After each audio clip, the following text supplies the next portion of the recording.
Hillary Clinton is currently on the campaign trail, and she elaborated on her college affordability plan. So the International Business Times reports, quote, "The grandmother asked Clinton how she would make college more affordable, and Clinton brought up her $350 billion new college compact. The new college compact, released in August, would give free tuition to community college students, but make public college families, quote, do their part in paying for higher education, like making realistic contributions and having students work 10 hours a week. That differed from Sanders' plan, which would eliminate tuition at all public four-year colleges and universities." So she said, quote, "I think everyone who goes to a public college or university should be able to do that without having to borrow a penny to pay tuition. I'm a little different from those who say, free for everybody. I'm not in favor of making college free for Donald Trump's kids. I'm in favor of making college free for your grandson by having no debt tuition."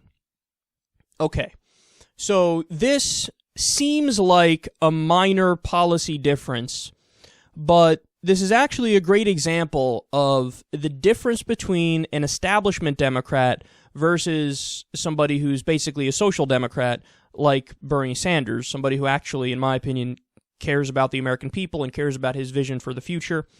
See, the problem with Hillary's plan is this is her starting position in a debate and in a negotiation with the Republican Party. So her starting position is already a concession. Her starting position is, it's not free for everybody. I don't want it to be free for everybody. The student needs to work 10 hours a week. The family needs to pay whatever they can, but they have to pay something, and you go down the list here.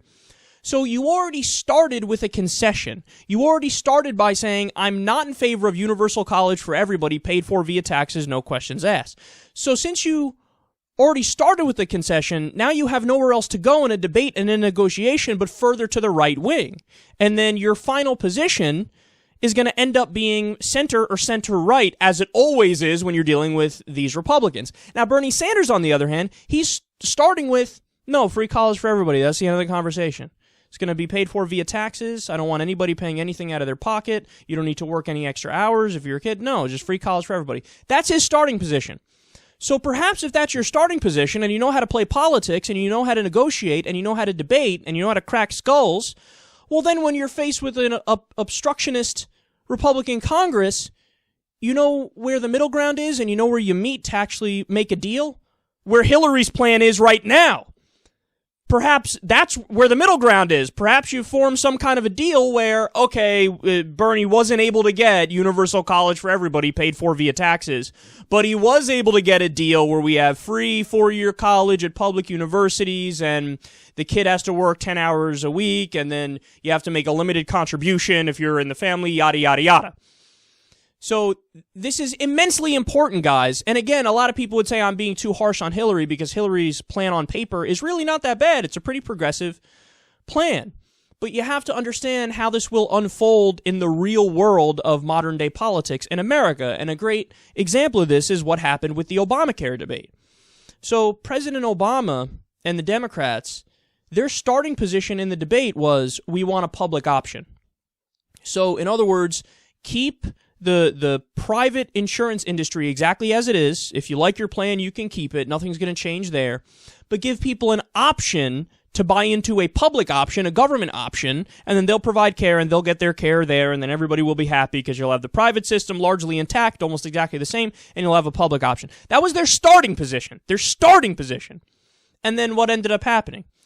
They had to cave a few times, and then finally the end result was what we ended up getting, an individual mandate system, the Obamacare system, which was originally a right-wing proposal. Richard Nixon came up with a plan very similar to that and proposed it, and then you have various right-wing think tanks that wrote policy papers saying this is our solution because, in the early 90s, this is our solution because this is a free market solution. You subsidize the poorest of the poor, but you say, okay, for everybody else, we're just going to mandate that you buy health insurance out of your own pocket from the private insurance companies. So that's the compromise. That was the middle ground when what should have happened was President Obama and the Democrats should have come out swinging in favor of a universal health care system, a Medicare for all system. And if they did that, and if they said this is non-negotiable, we're going to get this, and that's the end of the conversation, perhaps the middle ground would have become the public option. See, this is how you play politics, and this is how you win in the long run. And I get it. Some people say, well, it doesn't matter. The Republican Congress is going to block you no matter what. But there are ways around that, guys. FDR was, famous for basically threatening people's careers if they didn't do the right thing, a.k.a. what he wanted. LBJ, same thing. So there are ways to say to other Democrats who were blue dog Democrats when you had a supermajority, and they're like the right-wing Democrats, you say to them, no, here's the thing. If you're not with me on this, kiss your political career goodbye. It's over. You're going to get no funds from the DNC. We're going to promote the person who's running against you in your district in a primary. So you either vote with us or you're done. Your political career's over. You fucking pick. And then, of course, when the Democrats had a supermajority, you could have forced them to do the right thing, and you could have forced them to vote for the right policies. This is the way it works, guys. But also, I'm concerned that with somebody like Hillary, and I think her record shows this, she starts with concessions because in her heart of hearts, she likes the middle ground where you meet with the Republicans. I think she likes those ideas. She likes those policies. Any policy that's basically center-right on the American political spectrum, I think Hillary Clinton is in favor of, and I think her voting record proves that. So this is all kabuki theater, but her donors behind the scenes are like, it's okay, wink, wink, we know she's really on our side. I've told this story before, but guys, when President Obama would give speeches where he was hard on Wall Street executives, they would get pissed, and they'd be upset. And they'd go talk to people they know in Washington and say, oh, come on with his tone, it's fucked up, he's singling us out, so on and so forth. With Hillary Clinton, this was a recent article we covered on the show. The Wall Street executives gave her a pass. They're like, you can say whatever the fuck you want. You can be as anti-Wall Street, as anti-us, as anti-rich as you want or as you need, because we know you're really with us. So you can go out there and say, I'm a communist, I'm a socialist. We'll go, here, we'll take some of our money, because they know she's part of the Clinton machine and she's with them. So I think that also plays a role in this as well. But I think this is important to break down because it shows people the difference between an establishment corporatist Democrat and a real progressive, or somebody like Bernie who's basically a social Democrat.